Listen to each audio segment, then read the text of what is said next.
ಎಲ್ಲ ಸ್ಪರ್ಧಾಕಾಂಕ್ಷಿಗಳಿಗೂ HGI ಅಕಾಡೆಮಿಯಿಂದ ಆತ್ಮೀಯ ಸ್ವಾಗತ. ಇವತ್ತಿನ ನಮ್ಮ ಚರ್ಚೆ ಇದೆಯಲ್ಲ, ಇದು ಬರೀ ಒಂದು ಇತಿಹಾಸದ ಪಾಠ ಅಷ್ಟೇ ಅಲ್ಲ. ಭಾರತದ ಸ್ವಾತಂತ್ರ್ಯ ಸಂಗ್ರಾಮದ ಕ್ರಾಂತಿಕಾರಿಗಳ ಕಥೆಯೊಳಗೆ ಅಡಗಿರೋ ಪರೀಕ್ಷೆಯ ಸೀಕ್ರೆಟ್ಸನ್ನ ಹೇಗೆ ಭೇದಿಸೋದು ಅಂತ ನೋಡೋಣ. ರೆಡಿ ಇದೀರ ತಾನೇ? ಭಗತ್ ಸಿಂಗ್ ಅವರ ಈ ಮಾತುಗಳನ್ನೊಮ್ಮೆ ಕೇಳಿ, ವಾವ್, ಎಂಥ ಸ್ಫೂರ್ತಿದಾಯಕ ಮಾತಲ್ವಾ!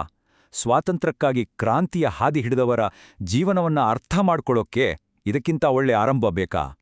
ಸರಿ, ಹಾಗಾದ್ರೆ ಇವತ್ತು ನಮ್ಮ ಪಯಣ ಹೇಗಿರುತ್ತೆ ಅಂತ ನೋಡೋಣ. ಮೊದಲು ಈ ಹೋರಾಟದ ಕಿಡಿ ಹೊತ್ಕೊಂಡಿದ್ದು ಹೇಗೆ ಅಂತ ತಿಳಿದುಕೊಳ್ಳೋಣ. ಆಮೇಲೆ ಇಬ್ರು ಮೇಜರ್ ಕ್ರಾಂತಿಕಾರಿಗಳ ಹಾದಿಯನ್ನು ನೋಡೋಣ ಮತ್ತು ಕೊನೆಗೆ ಪರೀಕ್ಷೆಗೆ ಅತಿ ಮುಖ್ಯವಾದ ಪಾಯಿಂಟ್ಸನ್ನು ಒಂದು ಕ್ವಿಕ್ ಆಗಿ ರಿವೈಸ್ ಮಾಡಿಬಿಡೋಣ. ಹಾಗಾದ್ರೆ ಈ ಕ್ರಾಂತಿಯ ಕಿಡಿ ಹೊತ್ಕೊಳ್ಳೋಕೆ ಕಾರಣವಾದ್ರೂ ಏನು? ಎಲ್ಲದಕ್ಕೂ ಒಂದು ಆರಂಭ ಇರಬೇಕಲ್ಲ. ಆ ಆರಂಭವೇ 1928ರಲ್ಲಿ ಭಾರತಕ್ಕೆ ಬಂದ ಸೈಮನ್ ಕಮಿಷನ್. ಏನಿದರ ವಿಶೇಷತೆ ಅಂದರೆ ಇದರಲ್ಲಿ ಒಬ್ಬನೇ ಒಬ್ಬ ಭಾರತೀಯ ಇರಲಿಲ್ಲ, ಎಲ್ರೂ ಬ್ರಿಟಿಷರೇ. ಇನ್ನು ಸುಮ್ಮನೆ ಇರ್ತಾರಾ ನಮ್ ಜನ? ಸಹಜವಾಗಿಯೇ ದೇಶಾದ್ಯಂತ ಪ್ರತಿಭಟನೆಯ ಬಿರುಗಾಳಿಯೇ ಎದ್ದಿತು. ಈ ಪ್ರತಿಭಟನೆಗಳ ಮುಂದಾಳತ್ವ ವಹಿಸಿದ್ದು ಯಾರು ಗೊತ್ತಾ?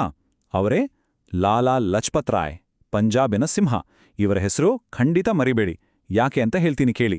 ನೋಡಿ, WRD 2015 ಮತ್ತೆ PC ಕ್ಯಾಲೆಂಡರ್ 2016 ಪರೀಕ್ಷೆಗಳಲ್ಲಿ ನೇರವಾಗಿ ಕೇಳಿರೋ ಪ್ರಶ್ನೆ ಇದು: ಶೇರೆ ಪಂಜಾಬ್ ಅಂತ ಯಾರನ್ನ ಕರೀತಾರೆ ಅಂತ. ಸೊ ಈ ಬಿರುದು ಬಹಳ ಇಂಪಾರ್ಟೆಂಟ್. ಆದರೆ ಶಾಂತಿಯುತವಾಗಿ ನಡೆಯುತ್ತಿದ್ದ ಪ್ರತಿಭಟನೆಯಲ್ಲಿ ಬ್ರಿಟಿಷರು ನಡೆಸಿದ ಕ್ರೂರ ಲಾಠಿ ಚಾರ್ಜ್ನಲ್ಲಿ ಲಾಲಾ ಲಜಪತ್ ರಾಯ್ ಅವರು ಪ್ರಾಣ ಕಳ್ಕೋತಾರೆ. ಆ ದುರಂತ ಸಾವು ಇಡೀ ದೇಶವನ್ನೇ ತಲ್ಲಣಗೊಳಿಸಿತು. ಇದೇ ನೋಡಿ ನಮ್ಮ ಮೊದಲ ಕ್ರಾಂತಿಕಾರಿ ಹೋರಾಟಕ್ಕೆ ಕಿಡಿಹಚ್ಚಿದ ಘಟನೆ. ಆ ಹೋರಾಟದ ನಾಯಕತ್ವ ವಹಿಸಿಕೊಂಡಿದ್ದು ಬೇರೆ ಯಾರೂ ಅಲ್ಲ, ಅವರೇ ಅಪ್ರತಿಮ ಭಗತ್ ಸಿಂಗ್. ಈ ಟೈಮ್ಲೈನ್ ಇದೆಯಲ್ಲ, ಇದನ್ನ ತುಂಬಾ ಗಮನಿಟ್ಟು ನೋಡ್ಬೇಕು. ಪರೀಕ್ಷೆಗಳಲ್ಲಿ ಇದೇ ಥರದ ಕ್ರೊನಾಲಾಜಿಕಲ್ ಆರ್ಡರ್ ಅಂದ್ರೆ ಘಟನೆಗಳ ಸರಣಿ ಬಗ್ಗೆ ಪ್ರಶ್ನೆಗಳು ಬಂದೇ ಬರುತ್ತದೆ.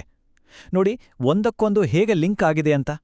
ಎಲ್ಲದಕ್ಕೂ ಮೂಲ ಕಾರಣ ಲಾಲಾ ಲಜಪತ್ ರಾಯ್ ಅವರ ಸಾವು. ಹಾಗಾದ್ರೆ PSI 2002 ಮತ್ತು PSI FPB 2016ರಲ್ಲಿ ಕೇಳಿರೋ ಈ ಪ್ರಶ್ನೆಗೆ ಉತ್ತರ ಏನು? ಭಗತ್ ಸಿಂಗ್ ಸ್ಯಾಂಡರ್ಸ್ನನ್ನು ಯಾಕೆ ಹತ್ಯೆ ಮಾಡಿದ್ರು? ಉತ್ತರ ತುಂಬಾ ಸರಳ. ಅದೊಂದು ನೇರ ಪ್ರತಿಕಾರ. ತಮ್ಮ ಪ್ರೀತಿಯ ನಾಯಕ ಲಾಲಾ ಲಜಪತ್ ರಾಯ್ ಅವರ ಸಾವಿಗೆ ಕಾರಣವಾದ ಆ ಲಾಠಿ ಚಾರ್ಜ್ಗೆ ಸ್ಯಾಂಡರ್ಸ್ ಹೊಣೆಗಾರನಾಗಿದ್ದ. ಅದಕ್ಕೆ ಅವನಿಗೆ ತಕ್ಕ ಶಾಸ್ತಿ ಮಾಡಲೇಬೇಕು ಅಂತ ಅವರು ನಿರ್ಧರಿಸಿದ್ರು. ಸರಿ, ಇಲ್ಲೊಂದು ಎಚ್ಚರಿಕೆ. ಪರೀಕ್ಷೆಯಲ್ಲಿ ಗೊಂದಲ ಆಗೋದೇ ಇಲ್ಲಿ. ಗ್ರೂಪ್ C 2021 ಪರೀಕ್ಷೆಯಲ್ಲಿ ಕೇಳ್ದ ಹಾಗೆ ಕಾಕೋರಿ ಪಿತೂರಿ ಪ್ರಕರಣಕ್ಕೂ ಭಗತ್ ಸಿಂಗೂ ಸಂಬಂಧ ಇಲ್ಲ. ಅದರಲ್ಲಿ ಮುಖ್ಯವಾಗಿ ಇದ್ದವರು ರಾಮ್ ಪ್ರಸಾದ್ ಬಿಸ್ಮಿಲ್. ಹಾಗಾದ್ರೆ ಭಗತ್ ಸಿಂಗ್ ಅವ್ರ ಮೇಲೆ ಯಾವ ಕೇಸ್ ಹಾಕಿದ್ರು? ಅದುವೇ ಲಾಹೋರ್ ಪಿತೂರಿ ಪ್ರಕರಣ. ಈ ವ್ಯತ್ಯಾಸವನ್ನ ಸ್ಪಷ್ಟವಾಗಿ ನೆನಪಲ್ಲಿಟ್ಕೊಳ್ಳಿ, ಇಲ್ಲಾಂದ್ರೆ ಮಾರ್ಕ್ಸ್ ಕಳ್ಕೋತೀರ. ಅದೇ ರೀತಿ ಇನ್ನೊಂದು ಪ್ರಮುಖ ವಿಷಯ, PSI 2024 ಪೇಪರ್ನಲ್ಲೇ ಕೇಳಿದರೆ ನೋಡಿ. ಸೆಂಟ್ರಲ್ ಅಸೆಂಬ್ಲಿಯಲ್ಲಿ ಬಾಂಬ್ ಹಾಕಿದ ಉದ್ದೇಶ ಏನಿತ್ತು? ಅದು ಯಾರನ್ನೂ ಕೊಲ್ಲೋಕಾಗಿರ್ಲಿಲ್ಲ. ಅದೊಂದು ಟೆರರಿಸ್ಟ್ ಕೃತ್ಯ ಅಂತೂ ಅಲ್ವೇ ಅಲ್ಲ. ಬದಲಿಗೆ ಕಿವುಡಾದ ಬ್ರಿಟಿಷ್ ಸರ್ಕಾರಕ್ಕೆ ತಮ್ಮ ಧ್ವನಿ ಕೇಳಿಸ್ಲಿ ಅನ್ನೋಂದು ಸಾಂಕೇತಿಕ ಪ್ರತಿಭಟನೆ ಅಷ್ಟೇ. ದಿನಾಂಕ ಮಾರ್ಚ್ 23, 1931. ಇದನ್ನ ಚೆನ್ನಾಗಿ ನೆನ್ಪಿಟ್ಕೊಳ್ಳಿ. PSI ವೈರ್ಲೆಸ್ HK 2015 ಪರೀಕ್ಷೆಯಲ್ಲಿ ಬಂದಿದೆ. ಇದೇ ದಿನಾಂಕಕ್ಕೆ ಗಾಂಧಿ ಇರ್ವಿನ್ ಒಪ್ಪಂದಕ್ಕೂ ಒಂದು ಸಂಬಂಧ ಇದೆ. ಜೈಲರ್ 2019 ಪ್ರಶ್ನೆ ಪ್ರಕಾರ ಆ ಒಪ್ಪಂದದಲ್ಲಿ ಭಗತ್ ಸಿಂಗ್ ಅವರ ಗಲ್ಲು ಶಿಕ್ಷೆಯನ್ನ ಕಮ್ಮಿ ಮಾಡಿಸೋ ಪ್ರಯತ್ನ ನಡೆದ್ರು. ಅದು ಯಶಸ್ವಿಯಾಗ್ಲಿಲ್ಲ. ಅದೊಂದು ದುರಂತ. ಸರಿ, ಇಲ್ಲಿವರೆಗೂ ನಾವು ದೇಶದೊಳಗಿನ ಕ್ರಾಂತಿಯ ಬಗ್ಗೆ ನೋಡಿದ್ವಿ. ಈಗ ನಮ್ಮ ಗಮನವನ್ನ ದೇಶದ ಗಡಿಯಿಂದ ಹೊರಗೆ ತೆಗೆದುಕೊಂಡು ಹೋಗೋಣ. ಅಲ್ಲಿಂದಲೇ ಭಾರತದ ಸ್ವಾತಂತ್ರ್ಯಕ್ಕಾಗಿ ಯುದ್ಧ ಸಾರಿದ ಆ ವರ್ಚಸ್ವಿ ನಾಯಕ ಸುಭಾಷ್ ಚಂದ್ರ ಬೋಸ್ ಅವರ ಕಥೆಯನ್ನ ತಿಳಿಯೋಣ. ನೋಡಿ, ಬೋಸ್ ಅವರದ್ದು ಒಂದು ದಾರಿಯಾದ್ರೆ ಗಾಂಧೀಜಿಯವರದು ಇನ್ನೊಂದು ದಾರಿ. ಇಬ್ಬರ ಸಿದ್ಧಾಂತಗಳು ಸಂಪೂರ್ಣವಾಗಿ ಬೇರೆ ಬೇರೆ. ಅದಕ್ಕೆ ನೋಡಿ, 2024ರ BMTC ಕಂಡಕ್ಟರ್ ಪರೀಕ್ಷೆ ಪ್ರಶ್ನೆಯಲ್ಲಿ ಇವರನ್ನ ಮಂದಗಾಮಿ ನಾಯಕ ಅಂತ ಪರಿಗಣಿಸಿಲ್ಲ. ಇದೇ ಸೈದ್ಧಾಂತಿಕ ಭಿನ್ನಾಭಿಪ್ರಾಯದಿಂದಾಗಿಯೇ ಅವರು ಕಾಂಗ್ರೆಸ್ಸಿಂದ ಹೊರಗೆ ಬಂದಿದ್ದು.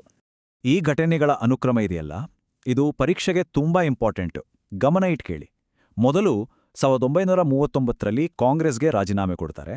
ಆಮೇಲೆ ತಮ್ಮದೇ ಆದ ಫಾರ್ವರ್ಡ್ ಬ್ಲಾಕ್ ಪಕ್ಷವನ್ನ ಸ್ಥಾಪಿಸ್ತಾರೆ. ಇದು AST ಇನ್ಸ್ಟ್ರಕ್ಟರ್ 2019 ಪರೀಕ್ಷೆಯಲ್ಲಿ ಕೇಳಿದ ಪ್ರಶ್ನೆ. ನಂತರ ಅವರು INA ಅಂದ್ರೆ ಆಜಾದ್ ಹಿಂದ್ ಫೌಜ್ನ ನಾಯಕತ್ವ ವಹಿಸ್ಕೊಳ್ತಾರೆ. PC ವೈರ್ಲೆಸ್ 2016 ಪ್ರಕಾರ INA ಸ್ಥಾಪಕರು ಬೋಸ್. ಅಷ್ಟಕ್ಕೆ ನಿಲ್ಲಿಲ್ಲವರು. ಸಿಂಗಾಪುರದಲ್ಲೇ ಸ್ವತಂತ್ರ ಭಾರತದ ತಾತ್ಕಾಲಿಕ ಸರ್ಕಾರವನ್ನೇ ಸ್ಥಾಪಿಸಿಬಿಡ್ತಾರೆ.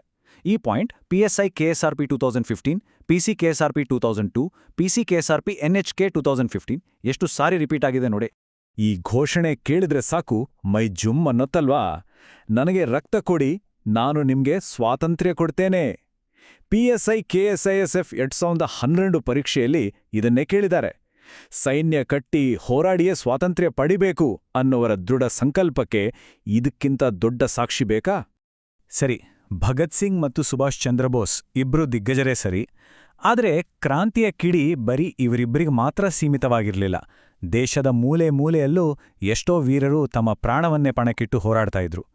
ಪರೀಕ್ಷಾ ದೃಷ್ಟಿಯಿಂದ ಇಂಪಾರ್ಟೆಂಟ್ ಆಗಿರೋ ಇನ್ನೂ ಕೆಲವು ಕ್ರಾಂತಿಕಾರಿಗಳನ್ನ ನೋಡೋಣ ಬನ್ನಿ. ಈ ಟೇಬಲ್ ಇದೆಯಲ್ಲ, ಇದು ನಿಮ್ಮ ರಿವಿಷನ್ಗೆ ಒಂದು ರೀತಿ ಚಿನ್ನದ ಗಣಿ ಇದ್ದಾಗೆ. ನೋಡಿ, ಚಿತ್ತಗಾಂಗ್ ಶಸ್ತ್ರಾಗಾರ ದಾಳಿ ಅಂದ ತಕ್ಷಣ ನೆನ್ಪಿಗೆ ಬರಬೇಕಾದ ಹೆಸರು ಸೂರ್ಯಸೇನ್.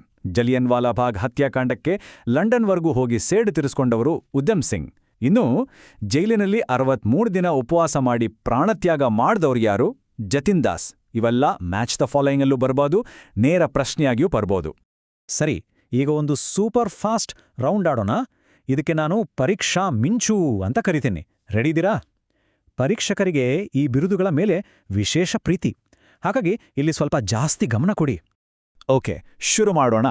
ನೇತಾಜಿ ತಕ್ಷಣ ನೆನ್ಪಾಗ್ಬೇಕು ಸುಭಾಷ್ ಚಂದ್ರ ಬೋಸ್. ಈಗ ಸ್ವಲ್ಪ ಹುಷಾರಾಗಿರಿ.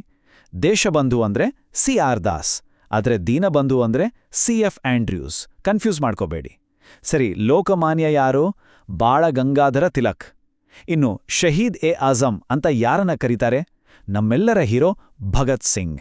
ಇಲ್ಲಿದೆ ನೋಡಿ, ಪರೀಕ್ಷೆಯಲ್ಲಿ ನಿಮ್ಮನ್ನ ಸಿಕ್ಕಿ ಹಾಕೋ ದೊಡ್ಡ ಬಲೆ. ಗಡಿನಾಡ ಗಾಂಧಿ ಅಂದ ತಕ್ಷಣ ಆಪ್ಷನ್ನಲ್ಲಿ ಅಬುಲ್ ಕಲಾಂ ಆಜಾದ್ ಅಂತ ಕೊಟ್ಟಿರ್ತಾರೆ. ತುಂಬಾ ಜನ ಅದನ್ನೇ ಹಾಕ್ಬಿಡ್ತಾರೆ, ಆದರೆ ಅದು ತಪ್ಪು. ಸರಿಯಾದ ಉತ್ತರ ಖಾನ್ ಅಬ್ದುಲ್ ಗಫಾರ್ ಖಾನ್. ಈ ತಪ್ಪನ್ನ ನೀವು ಮಾಡಕ್ ಹೋಗ್ಬೇಡಿ. ಹಾಗೆಯೇ ಭಾರತದ ಉಕ್ಕಿನ ಮನುಷ್ಯ ಅಂದ್ರೆ ಸರ್ದಾರ್ ಪಟೇಲ್ ಮತ್ತು ಭಾರತೀಯ ಪುನರುಜ್ಜೀವನದ ಪಿತಾಮಹ ಅಂದ್ರೆ ರಾಜಾ ರಾಮ್ ಮೋಹನ್ ರಾಯ್. ಇವು ಕೂಡ ಇಂಪಾರ್ಟೆಂಟ್. ಕೊನೆಯದಾಗಿ ಬೇರೆ ಬೇರೆ ಪರೀಕ್ಷೆಗಳಲ್ಲಿ ಕೇಳಿರುವ ಕೆಲವು ಒನ್ಲೈನರ್ಸ್ ನೋಡೋಣ. ICS ಪರೀಕ್ಷೆ ಪಾಸ್ ಮಾಡಿದ ಮೊದಲ ಭಾರತೀಯ ಯಾರು? ಸತ್ಯೇಂದ್ರನಾಥ್ ಟ್ಯಾಗೋರ್. PCKSRP 2002 ಅಲ್ಲಿ ಕೇಳಿದ್ದಾರೆ. ಕೇಸರಿ ಪತ್ರಿಕೆಯನ್ನ ಶುರು ಮಾಡಿದ್ದು ಬಾಳ ಗಂಗಾಧರ ತಿಲಕ್. ಹಾಗೆ ಚಂದ್ರಶೇಖರ್ ಆಜಾದ್ ಅವರು ವೀರಮರಣವನ್ನಪ್ಪಿದ್ದು ಎಲ್ಲಿ ಅಂತ DSI 2018ನಲ್ಲಿ ಕೇಳಿದ್ದಾರೆ. ಉತ್ತರ ಅಲಹಾಬಾದ್ನ ಆಲ್ಫ್ರೆಡ್ ಪಾರ್ಕ್. ಈ ಪ್ರತಿಯೊಂದು ಪಾಯಿಂಟ್ ಕೂಡ ಒಂದೊಂದು ಸಂಭಾವ್ಯ ಪ್ರಶ್ನೆ. ಹಾಗಾದ್ರೆ ಇವತ್ತಿನ ಚರ್ಚೆಯಿಂದ ನಾವು ಕಲಿಬೇಕಾದ ಟಾಪ್ 5 ಪಾಯಿಂಟ್ಸ್ ಯಾವುದು? 1. HSRA ಮತ್ತು ಕಾಕೋರಿ ಪಿತೂರಿ ಬೇರೆ ಬೇರೆ. 2. ಸೈಮನ್ ಕಮಿಷನ್, ಲಾಲಾಜಿ ಸಾವು, ಸ್ಯಾಂಡರ್ಸ್ ಹತ್ಯೆ. ಈ ಲಿಂಕ್. 3. ಸುಭಾಷ್ ಬೋಸ್ ಅಂದ್ರೆ ಫಾರ್ವರ್ಡ್ ಬ್ಲ್ಯಾಕ್ ಮತ್ತು ಸಿಂಗಪೂರ್. 4. ದೇಶಬಂಧು, ದೀನಬಂಧು, ಗಡಿನಾಡ ಗಾಂಧಿ. ಈ ಬಿರುದುಗಳಲ್ಲಿ ಗೊಂದಲ ಬೇಡ. 5. ಚಿತ್ತಗಾಂಗ್ ದಾಳಿ ಮತ್ತು ಜಲಿಯನ್ ವಾಲಾ ಬಾಗ್ ಸೇಡು. ಈ 5 ವಿಷಯಗಳ ಮೇಲೆ ಪರೀಕ್ಷಕರು ಹೆಚ್ಚು ಫೋಕಸ್ ಮಾಡಿದ್ದಾರೆ. ಈಗ ನಿಂಗೆ ಇದರ ಬಗ್ಗೆ ಪಕ್ಕಾ ಕ್ಲಾರಿಟಿ ಸಿಕ್ಕಿದೆ ಅಂತ ಅನ್ಕೋತೀನಿ. ನಾವು ಈ ಚರ್ಚೆಯನ್ನು ಮುಗಿಸೋ ಮುಂಚೆ ನಿಮ್ಗಾಗಿ ಒಂದು ಚಿಂತನೆಗೆ ಹಚ್ಚೋ ಪ್ರಶ್ನೆ. ಅಹಿಂಸಾ ಮಾರ್ಗ ಮತ್ತು ಸಶಸ್ತ್ರ ಕ್ರಾಂತಿಯ ಮಾರ್ಗ, ಈ ಎರಡರಲ್ಲಿ ಯಾವುದು ಬ್ರಿಟಿಷರನ್ನ ಭಾರತದಿಂದ ಓಡಿಸೋದ್ರಲ್ಲಿ ಹೆಚ್ಚು ಪರಿಣಾಮ ಬೀರಿತು? ಇತಿಹಾಸಕಾರರು ಇವತ್ತಿಗೂ ಈ ಬಗ್ಗೆ ಚರ್ಚೆ ಮಾಡ್ತಾರೆ. ಅದೇ ಒಂದಂತೂ ಸತ್ಯ, ಎರಡೂ ಮಾರ್ಗದವರ ತ್ಯಾಗ ಮತ್ತು ಬಲಿದಾನ ಇಲ್ಲದೆ ಇವತ್ತಿನ ಸ್ವತಂತ್ರ ಭಾರತ ಇರ್ತಿರ್ಲಿಲ್ಲ. ಇದ್ರ ಬಗ್ಗೆ ಯೋಚನೆ ಮಾಡಿ. ಈ ಚರ್ಚೆ ನಿಮ್ಮ ಪರೀಕ್ಷಾ ಸಿದ್ಧತೆಗೆ ಬೇಕಾದ ಸ್ಪಷ್ಟತೆ ಮತ್ತು ಆತ್ಮವಿಶ್ವಾಸವನ್ನ ಕೊಟ್ಟಿದೆ ಅಂತ ನಾವು ನಂಬಿದ್ದೇವೆ. ಪರೀಕ್ಷೆಗೆ ಉಪಯೋಗವಾಗುವ ಇಂತಹ ಇನ್ನೂ ಹೆಚ್ಚಿನ ವಿಶ್ಲೇಷಣೆಗಳಿಗಾಗಿ ನಮ್ಮ ಈ ಪ್ರಯತ್ನಕ್ಕೆ ಒಂದು ಲೈಕ್ ಕೊಡಿ ಮತ್ತು HC ಅಕಾಡೆಮಿ ಚಾನೆಲ್ಗೆ ಸಬ್ಸ್ಕ್ರೈಬ್ ಆಗಿ. ಇದು ನಮಗೆ ಇನ್ನಷ್ಟು ಒಳ್ಳೆ ಕಂಟೆಂಟ್ ಮಾಡೋಕ್ಕೆ ಪ್ರೋತ್ಸಾಹ ಕೊಡುತ್ತೆ. ಧನ್ಯವಾದಗಳು. ನಿಮ್ಮೆಲ್ಲರ ಸಿದ್ಧತೆಗೂ ನಮ್ಮ ಕಡೆಯಿಂದ ಆಲ್ ದ ಬೆಸ್ಟ್.